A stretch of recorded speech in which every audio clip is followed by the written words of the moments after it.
I never thought a $200 HOA payment could destroy my entire life.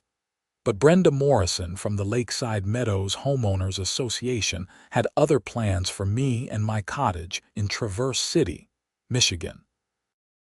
The whole mess started on a Tuesday morning in late March when I found the certified letter taped to my front door. I had just gotten back from a month-long business trip to Seattle, where I had been finalizing the acquisition of 3 auction houses for my investment portfolio. The envelope bore the official seal of the Lakeside Meadows HOA, and inside was a notice that made my blood run cold. According to Brenda and her board of directors, I owed $400 in delinquent HOA dues, and if I did not pay within 7 days, my property would be auctioned off to satisfy the debt. I stood there on my porch, staring at the letter in disbelief. The cottage had been in my family for 3 generations. My grandfather built it in 1962, right on the shores of Lake Michigan. My father had passed it down to me 5 years ago when he moved to Arizona for health reasons. The place was paid off, worth at least $600,000 in the current market, and they wanted to auction it for $400 in unpaid dues. I pulled out my phone and called the HOA office immediately. A cheerful voice answered on the 3rd ring. Lakeside Meadows Homeowners Association, this is Debbie speaking. How may I help you? This is Adrian Ivers. I just received a notice about my cottage being auctioned. There must be some mistake. One moment, please. I heard the clicking of a keyboard. Ah, yes, Mr. Ivers. Your account shows $400 in delinquent dues, 2 quarterly payments at $200 each. I set up automatic payments years ago. This does not make any sense. Let me check on that. More keyboard clicking. I see here that your bank returned the payments due to insufficient funds. That was impossible. I kept a minimum balance of $50,000 in that account specifically to avoid such issues. Can you tell me when these payments were supposedly returned? January 15th and February 15th of this year. I need to speak with someone about this.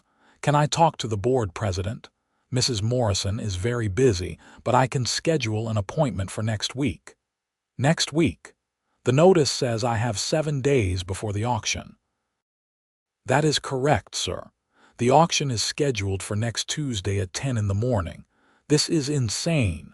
I want to speak with Mrs. Morrison today. I am sorry, but that is not possible. She has back-to-back meetings all day. I hung up and immediately called my bank. Within 10 minutes, I had confirmation that no payments to the HOA had been returned for insufficient funds. In fact, both payments had been processed and cleared without any issues.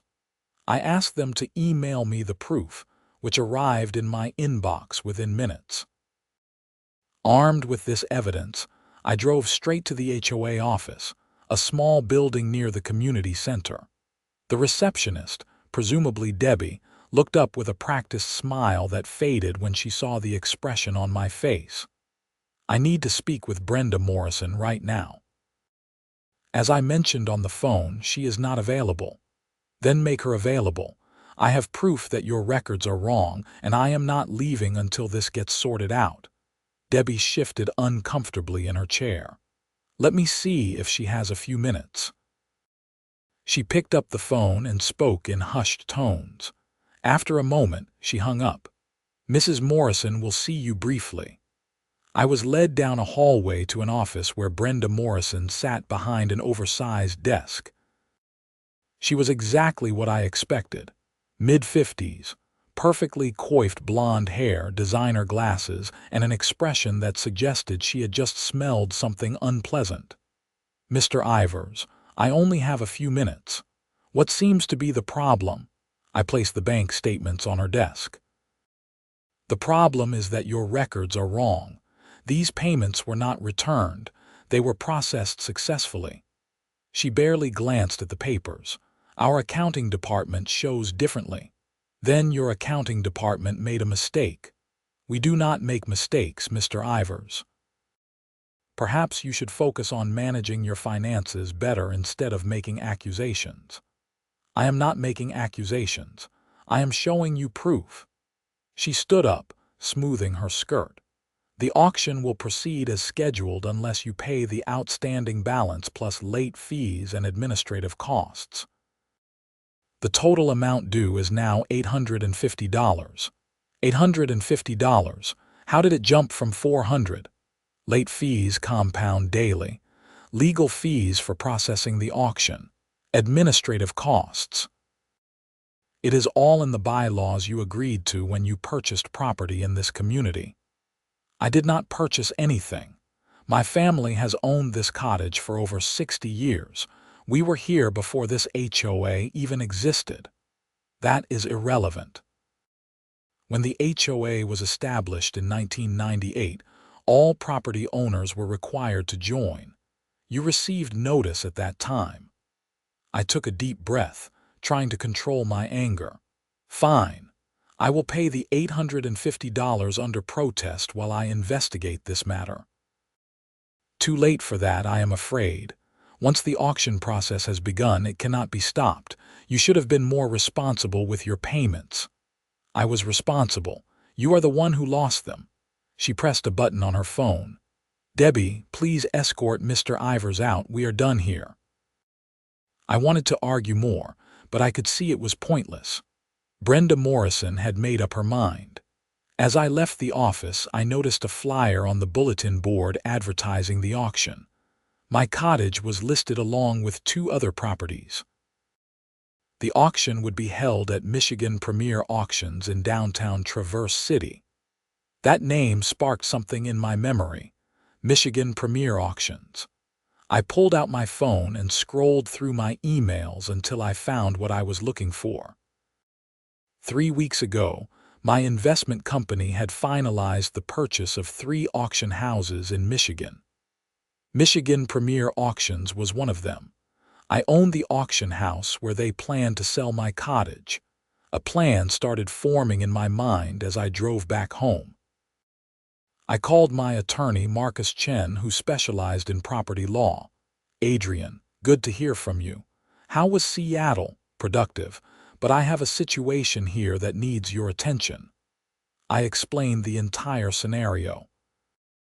Marcus listened quietly, then said, They cannot legally auction your property for $400 in HOA dues, especially if you have proof the payments were made. Michigan law requires specific procedures for HOA foreclosures, including proper notice and opportunity to cure. How much notice did they give you? 7 days. That is nowhere near enough. Michigan requires at least 60 days notice for HOA liens and foreclosures. This whole thing is legally questionable at best, fraudulent at worst. Can you look into it? Absolutely. Send me everything you have. In the meantime, do not do anything that could be construed as obstructing a legal process, even if that process is illegitimate. After hanging up with Marcus, I called the manager of Michigan Premier Auctions. His name was Robert Feldman, and he had stayed on after the acquisition to run day-to-day operations. Mr. Ivers, what can I do for you? Robert, there is an auction scheduled for next Tuesday involving HOA property foreclosures. I need you to pull the listing for 2847 Lakeshore Drive. That is your address, is it not? It is. There is a dispute about the underlying debt. I need that property removed from the auction. I understand, but we have a contract with the HOA. If we cancel now, they could sue us for breach. Let them sue. I will cover any legal costs. More importantly, I want you to cancel the entire auction. There was silence on the other end. The entire auction, but there are other properties listed. I know. Cancel all of it. Tell the HOA that due to unforeseen circumstances, Michigan Premier Auctions cannot proceed with the sale. Refer them to our cancellation policy in the standard contract. They are not going to be happy about this. I am not concerned about their happiness. Can you do it? Yes, sir. I will send the notification this afternoon. Perfect. And Robert, document everything. Every communication, every response. I want a complete record. Understood. I spent the rest of the day gathering documentation. My bank statements, copies of the original automatic payment authorization, records showing my account balances, screenshots of the cleared transactions. I compiled everything into a folder and sent it to Marcus. The next morning, I received an angry phone call from Brenda Morrison. "What exactly do you think you are doing?" she shrieked into the phone. "I am sorry, I do not know what you mean. The auction house canceled our sale. This has your fingerprints all over it. I am not sure why you would think that. Do not play games with me, Mr. Ivers. You are obstructing a legal process. I will have you arrested." "The process is only legal if it follows the law, Mrs. Morrison. I suggest you consult with your attorney about Michigan HOA foreclosure requirements. We have followed every requirement. You are just a deadbeat trying to avoid your responsibilities. I have bank records showing I paid those dues. Your accounting error is not my problem. Those records are fraudulent. I am reporting you to the authorities. Please do. I welcome the investigation." She hung up on me. 20 minutes later, Marcus called. "I just received a very entertaining voicemail from someone named Brenda Morrison. She is threatening to sue you, sue me, and sue Michigan Premier Auctions. She called me too. What are our options?" "I have been reviewing Michigan HOA law. The notice period they gave you is completely insufficient. They also failed to provide documentation of the debt, failed to offer a payment plan, and failed to give you an opportunity for a hearing before the board. This whole thing is so procedurally defective that I am wondering if they have done this before." "What do you mean?" "I mean maybe you are not the first person they have tried to railroad. I'm going to do some digging into their previous auctions. If there is a pattern of behavior here, we might have a class action suit on our hands. Do what you need to do. I want to know everything about how this HOA operates." Over the next few days, Marcus worked his magic. He discovered that Lakeside Meadows HOA had auctioned off 7 properties in the past 3 years for delinquent dues. All 7 auctions had been conducted with minimal notice, and in every case, the properties had been sold for a fraction of their value to buyers who had connections to the HOA board members. One property, a beautiful lakefront home worth over $800,000, had been sold for $1,200 in delinquent dues. The buyer was Brenda Morrison's brother-in-law. Another property had been purchased by the HOA's treasurer, Linda Kowalski, for $900. She had immediately flipped it for $400,000. This was not incompetence. This was a scheme. Marcus filed a motion in the Grand Traverse County Circuit Court to block any further collection attempts and to investigate the HOA's practices. He also sent a detailed complaint to the Michigan Attorney General's office. Meanwhile, I started receiving harassing letters from the HOA. They claimed I was trespassing on community property. They sent violation notices for imaginary infractions. My grass was too long, even though it had just been cut. My cottage needed painting, even though it had been painted the previous summer. I was parking my car in an unauthorized location, even though I was parking in my own driveway. Each violation came with a fine: $50 for the grass, $200 for the paint, $100 for the parking. They were trying to bury me in fees. I documented everything and forwarded it all to Marcus. Then things escalated. One morning in mid-April, I woke up to find my driveway blocked by an HOA tow truck. Brenda Morrison stood on the sidewalk with a clipboard and a smug expression. "Your vehicle is being towed for repeated parking violations," she announced. I am parked in my own driveway. According to HOA regulations, all vehicles must be parked in approved locations. Your driveway is not approved. That is absurd. Everyone parks in their driveway. I do not make the rules, Mr. Ivers. I simply enforce them. I pulled out my phone and started recording. I would like to see the regulation you are citing. It is in the bylaws. Which section? She waved her hand dismissively. I do not have time to educate you on our governing documents. The tow truck will remove your vehicle in 5 minutes unless you move it yourself. Where exactly am I supposed to park it? There is a community parking lot on Maple Street. That is half a mile away. That is not my problem. I called Marcus, who called the Traverse City Police Department. 2 officers arrived just as the tow truck driver was hooking up my car. The senior officer, a patient man named Officer Davis, listened to both sides of the story. He reviewed the HOA bylaws on his tablet and shook his head. Madam, there is no regulation here about driveway parking. Every home in this community has cars in the driveway. Brenda crossed her arms. The regulation was recently updated. You have documentation of that update. It was voted on at the last board meeting. And were the homeowners notified? Notice was posted on the community bulletin board. Officer Davis looked at me. Did you receive any notice about parking regulation changes? No, I did not. He turned back to Brenda. I am going to have to ask the tow truck to release this vehicle.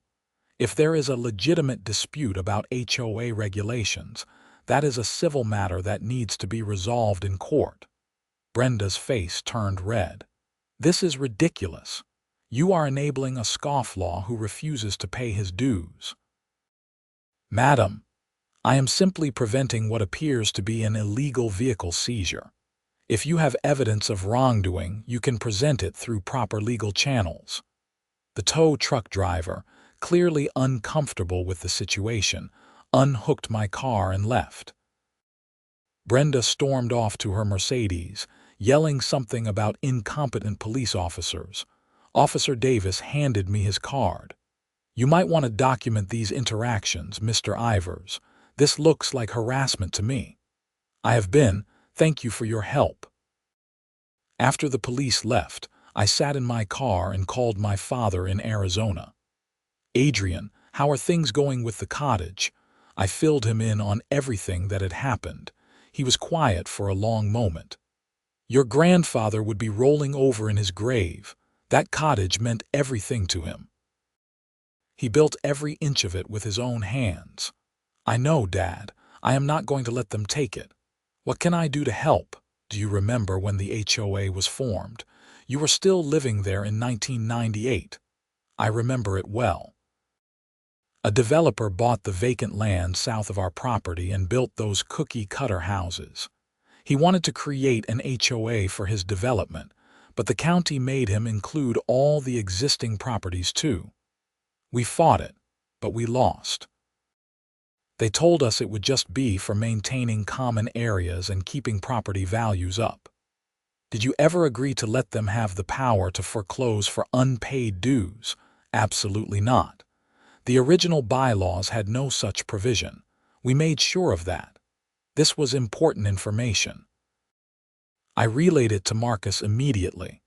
Marcus did some research and discovered that the HOA bylaws had been amended in 2015 to include foreclosure powers. However, the amendment had been passed without the required 75% vote of all homeowners. Only board members and a handful of their friends had voted. It was not legally binding. We now had enough evidence to file a lawsuit. Marcus drafted a comprehensive complaint alleging fraud, breach of fiduciary duty, conversion, and violations of Michigan HOA statutes. We sued Brenda Morrison personally, along with the other board members and the HOA itself. The lawsuit was filed on April 20th. The local newspaper picked up the story 2 days later. The headline read, Lakeside Meadows HOA accused of property scheme. The article detailed the questionable auctions, the connections between buyers and board members, and the insufficient notice periods. It mentioned my case specifically, and how I had been able to stop the auction because I happened to own the auction house. The story went viral in the Traverse City community. Other homeowners started coming forward with their own complaints about the HOA. Some had been fined for ridiculous violations. Others had been threatened with foreclosure. A few had actually lost their homes. Marcus started organizing a class action lawsuit. Within a week, he had 43 homeowners ready to join. Brenda Morrison went into full damage control mode. She sent a letter to all residents claiming that the lawsuit was frivolous, and that the board had always acted in the best interests of the community. She accused me of being a troublemaker who wanted to avoid my financial obligations, but the evidence against her was overwhelming. The Michigan Attorney General's office opened a formal investigation. The Grand Traverse County prosecutor also got involved. In early May, I received a settlement offer from the HOA's attorney. They would drop all claims against me if I dropped my lawsuit. I declined. This was not about me anymore. It was about holding them accountable for what they had done to other homeowners. The case moved forward. During discovery, we obtained the HOA's financial records and bank statements. What we found was shocking. Brenda Morrison had been using HOA funds as her personal piggy bank. She had charged expensive dinners to the HOA, trips to conferences in Las Vegas and Miami that she never attended. She had even used HOA money to renovate her own home, claiming it was for community improvement. The treasurer, Linda Kowalski, had been writing herself checks for consulting fees that were never approved by the full board. Over 3 years, she had embezzled nearly $80,000. The secretary, Patricia Nguyen, was the only board member who appeared to be clean, and emails suggested she had objected to many of the questionable practices, but had been outvoted. Marcus compiled all the evidence and presented it to the prosecutor. In mid-June, criminal charges were filed against Brenda Morrison and Linda Kowalski. Brenda was charged with embezzlement, fraud, and conspiracy. Linda faced similar charges. Both were arrested at their homes on a Wednesday morning. I watched the news coverage from my cottage. Seeing Brenda Morrison being led out of her house in handcuffs was oddly satisfying, though I felt no real joy in it. Too many people had been hurt by her schemes. The criminal cases moved through the system. Both women initially pleaded not guilty, but as the evidence piled up, they changed their pleas. In September, they both accepted plea deals. Brenda was sentenced to 3 years in prison and ordered to pay restitution of over $200,000. Linda received 2 years and had to pay back everything she had stolen. The civil lawsuit was settled in October. The HOA's insurance company agreed to compensate all the homeowners who had lost property through the fraudulent auction process. Those properties would be returned, or the owners would receive fair market value compensation. Every homeowner who had been excessively fined or harassed would receive damages. I was awarded $50,000 for the harassment and stress, though honestly, I would have done it all for free just to stop Brenda Morrison. The HOA was completely restructured. New board members were elected through a fair process. The bylaws were revised to include better oversight and transparency. Patricia Nguyen became the new president and worked hard to restore trust in the organization. As for Michigan Premier Auctions, Robert Feldman continued to run it successfully. The publicity from the case actually brought in more business, as people saw that we operated ethically and would not participate in questionable auctions. My cottage remained in my family, just as it had been for 3 generations. My father came to visit in November, his first trip back to Michigan in 2 years. We sat on the porch, looking out at Lake Michigan as the sun set. The water was calm, reflecting the orange and pink sky. "Your grandfather would be proud of you," my father said. "I was just protecting what is ours." "No, you did more than that. You stood up to bullies. You helped people who could not help themselves. That cottage was worth fighting for, but so was doing the right thing." I nodded, watching the waves lap against the shore. I got lucky. If I had not owned that auction house, things might have turned out very differently. Maybe, but you still would have fought. That is who you are. The following spring, the HOA organized a community barbecue to celebrate the new leadership and try to heal the divisions that Brenda Morrison had created. Nearly every homeowner attended. People who had not spoken to each other in years were laughing and sharing stories. Patricia Nguyen approached me with a plate of food. "Adrian, I wanted to thank you personally. I knew what Brenda was doing was wrong, but I did not know how to stop it. I am glad you did. You tried to object. That took courage. Not enough courage. I should have blown the whistle sooner." "You are doing a good job now. The community is healing," she smiled. "We still have a long way to go, but we will get there." I looked around at my neighbors, people I had barely known before all this started. Now I knew their stories. I knew what they had been through. We had been bound together by our shared experience of fighting an unjust system. The cottage stood behind me, solid and permanent. My grandfather had built it to last, using the best materials and craftsmanship he could afford. He had wanted to create something that would endure for generations. He could not have known that it would nearly be stolen by a corrupt HOA president. He could not have predicted that his grandson would end up owning an auction house that would become the key to saving it. Life had a strange way of working out sometimes. I spent that summer enjoying the cottage more than I had in years. I invited friends and family to visit. I took long walks along the beach. I sat on the porch and read books, listening to the sound of the waves. The HOA sent its quarterly bill in July, $200. I paid it on time, though I reviewed the accounting carefully. The new board was transparent about how the money was spent: community maintenance, insurance, administrative costs. Everything was documented and reported. It was what an HOA was supposed to be: a tool for maintaining common areas and protecting property values, not a vehicle for personal enrichment and power trips. In August, Marcus called with an update. The last of the civil cases had been settled. Every homeowner who had been wronged had been compensated. The 7 families who had lost their homes through the fraudulent auctions had either gotten their properties back or received full market value plus damages. "We did it," Marcus said. "Justice was served. Thanks to your hard work. Thanks to you being stubborn enough to fight. Most people would have just paid the $850 and moved on.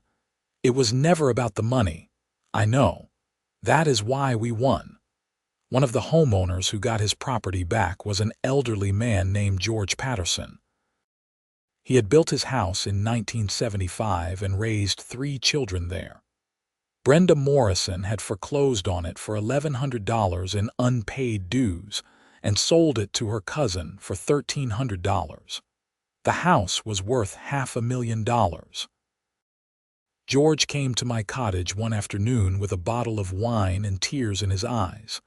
"I never thought I would see my home again. My wife passed away there. All my memories are in that house." "I am glad you got it back, George. If you had not fought this, I would have lost it forever." I do not have the money or energy to fight these kinds of battles anymore. You do not have to fight alone. That is what community is supposed to mean. We sat on the porch and shared the wine. talking about the old days when Lakeside Meadows was just a handful of families living along the shore, before the developers came, before the HOA, when neighbors helped each other because it was the right thing to do. In September, I received a letter from the Michigan Attorney General's office. They wanted to use our case as an example in training materials for HOA oversight and homeowner rights. I agreed, hoping it might help prevent similar situations in other communities. The Attorney General's office also worked with the state legislature to pass new laws strengthening HOA regulations. Foreclosures would require longer notice periods. Bylaws amendments would need proper voting procedures. Financial transparency would be mandatory. Board members could be held personally liable for violations. It would not prevent all abuse, but it would make it harder for people like Brenda Morrison to exploit their positions.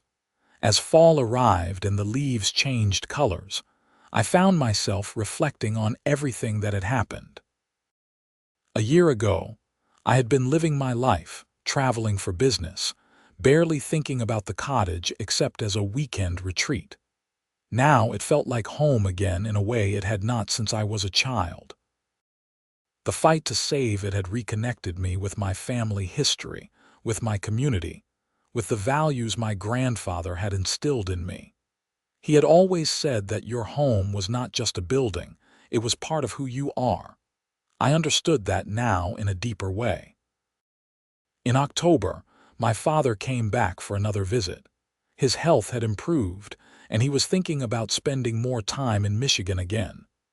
"You know," he said as we walked along the beach, "I was thinking of asking if I could stay in the cottage for a few months next summer." "Dad, you do not have to ask. This is your home as much as it is mine. I passed it to you. I do not want to intrude. You would never be intruding. Grandpa built this place for family. That is what it should be used for." He smiled, looking out at the water. "He would have liked how you handled all this. He never backed down from a fight either. You taught me the same thing. Some lessons are worth passing down." We walked in comfortable silence, our footprints marking the sand behind us. The cottage stood on the bluff above, watching over the lake as it had for more than 60 years. By November, life had settled into a comfortable rhythm. The new HOA board was functioning well. The community was healing. Brenda Morrison and Linda Kowalski were serving their sentences. The lawsuit money had been distributed to all the victims. I continued running my investment business, though I found myself spending more time in Traverse City and less time traveling. The cottage had become my home base, my anchor. Michigan Premier Auctions was thriving under Robert's management. We had established a reputation for ethical practices and thorough due diligence. We turned down several requests to handle questionable foreclosure auctions, even though it cost us business. Some things were more important than profit. In December, the community held a holiday party at the clubhouse. It was the first time in years that most homeowners actually attended an HOA event. Patricia Nguyen gave a short speech about the past year and the work still ahead to rebuild trust and community. "We went through a difficult time," she said, "but we came out stronger. We learned that we need to pay attention to what our leaders are doing. We learned that one person standing up for what is right can make a difference. We learned that we are all in this together." Everyone applauded. Several people looked at me, and I felt uncomfortable with the attention. I had not done anything special. I had just refused to let someone steal my family's property, but I suppose that was the point. Sometimes standing up for yourself is the same as standing up for others. Sometimes protecting what is yours means protecting what belongs to the community. As the party wound down, I walked back to my cottage under a clear night sky. Stars sparkled over the lake, and a thin layer of snow covered the ground. The cottage lights glowed warm and welcoming. I thought about that morning in March when I found the foreclosure notice on my door. I had been so angry, so shocked that anyone could think they had the right to take my home. I never imagined it would lead to criminal charges, a class action lawsuit, and changes to state law. Life had a way of surprising you. A simple dispute over $200 in HOA dues had exposed a criminal enterprise and helped dozens of families. My random decision to buy Michigan Premier Auctions as an investment had given me the leverage to stop the auction and fight back. Some might call it coincidence. Some might call it luck. My grandfather would have called it providence, a fancy word he used when he believed things happened for a reason. Maybe he was right. Maybe I was meant to be in a position to fight this battle. Maybe all the pieces had fallen into place exactly as they needed to. Or maybe I had just been stubborn enough to refuse to be pushed around, and everything else followed from that. Either way, the cottage was safe. My family's legacy was preserved. Justice had been served. The community was better off than it had been. I unlocked the front door and stepped inside, grateful for the warmth and the solid walls around me. This was home, not because of the building itself, but because of what it represented: continuity, family, standing up for what matters. My grandfather had built it with his hands. My father had maintained it with care. I had saved it from thieves, and one day I would pass it on to the next generation, along with the story of how close we came to losing it and how we fought back. That was the real value of the cottage. Not the $600,000 it was worth on the market, but the lessons it taught and the strength it gave us to face whatever challenges came our way. I made myself a cup of coffee and sat by the window, looking out at the lake.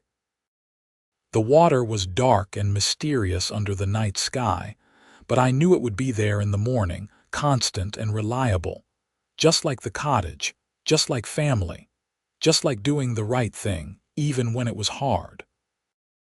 Brenda Morrison had tried to take all that away with her greed and her schemes. She had failed. The system had worked slowly and imperfectly, but it had worked. The criminals had gone to jail. The victims had been compensated. The laws had been strengthened. It was not a perfect ending. Some families had gone through terrible stress. Some had lost years of their lives living in fear of losing their homes. Some wounds would take a long time to heal, but it was justice, and that mattered. As I sat there in my grandfather's cottage, drinking coffee and listening to the wind off the lake, I felt a deep sense of peace. The fight was over. The cottage was safe.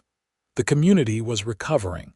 Tomorrow would bring new challenges, new problems to solve, new battles to fight.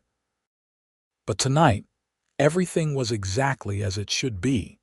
The cottage stood firm on its foundation, weathering whatever storms came its way, just as my grandfather had designed it to do. And I would be here, protecting it, honoring the legacy he had built, making sure that no one ever tried to steal it again.